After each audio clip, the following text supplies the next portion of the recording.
coming to you from somewhere in New Zealand. It's The Global Show with your host, Dave Benson. Welcome back, everyone. Welcome back to The Global Show. I'm your host, Dave Benson, and this is the #1 independent talk show on the planet. That's right, #1. No, I'm not going to be taking any questions at this time on that. Now, before anyone in the comments says, Dave, that sounds made up. Correct, but confidence is free and therapy's expensive. So here we are. I'm also experimenting with the show this week. As you can probably tell, I'm filming the monologue in vertical. Do I look slimmer? I thought so. Yes, vertical. Welcome to 2026, everyone, because nothing says late night talk show energy than me looking like I accidentally opened TikTok. The directors and filmmakers are thrilled. The traditionalists are furious. And YouTube is somewhere in the corner whispering, I will decide if this lives or dies. But that's the fun of it. Trying things, breaking things, pretending it was always the plan. We are officially in that part of the year where everyone is back at work, but emotionally still on holiday. Emails start with Happy New Year, and they end with sorry for the delay, which is how I run this show. Now, if you're new here, welcome to you. And if you're returning, welcome back. And thank you for pretending this is a professional operation. Quick reminder, follow the show. Whenever you see the scroll, YouTube for the long form, Shorts for the chaos, Instagram for the behind the scenes, LinkedIn for whenever I try to look responsible. All the links are there, no pressure, but also kind of huge pressure. And this brings me to this week's most important question, which is exactly what Phil Collins wanted answering. What was Phil Collins feeling when he sang In the Air Tonight? Was he genuinely opening up about a deep personal stomach issue, or did he have prior knowledge of some kind of impending alien invasion? Legally, he probably could not say any more about that, because listen to it again. That is not digestive discomfort.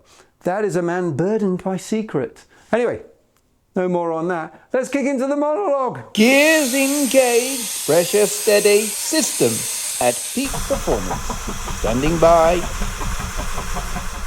Now let's start with the news. Now these are real stories, which is important because at no point this week did anyone stop and say, maybe we shouldn't.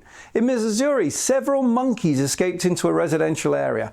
Actual monkeys running loose, and immediately the internet responded by posting AI-generated photos of the monkeys being caught, not because they were actually caught, but because people wanted closure.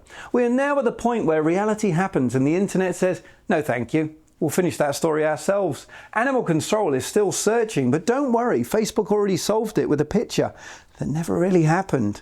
In Baltimore, a man has collected nearly 500 hubcaps. He found them on the road and turned them into a large public art sculpture.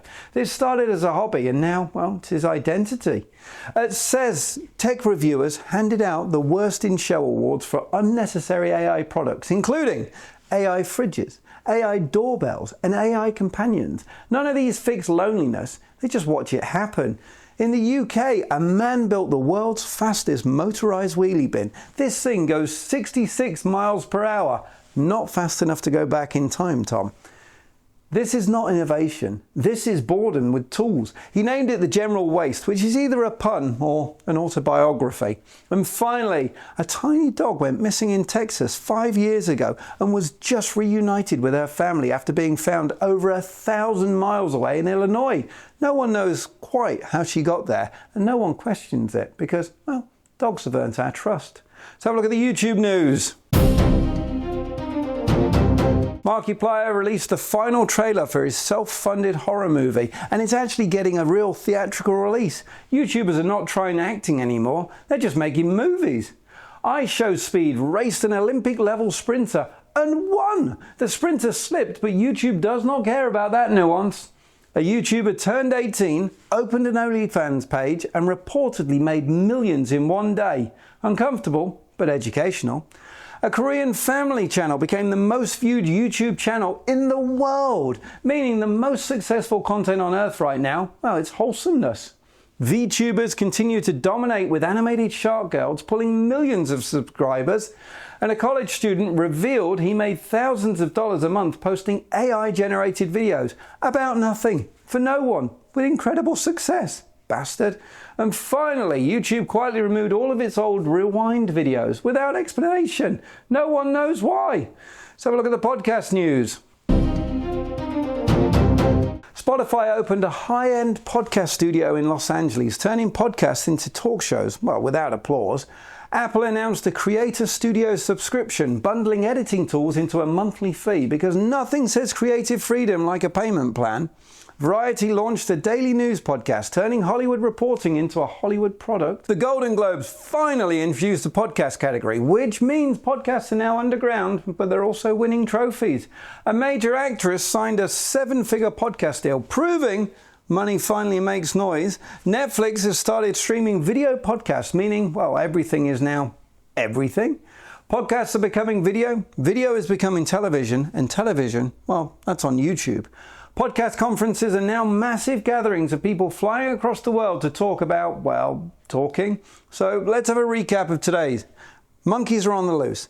AI is confidently wrong. YouTube is television. Television is podcasts. And podcasts are conferences. Which brings us to today's guest. If you want to survive the creative landscape, you need to see what this person can do. They are phenomenal. Tom, let's have these titles rolled. Roll them up, roll them up, roll them up.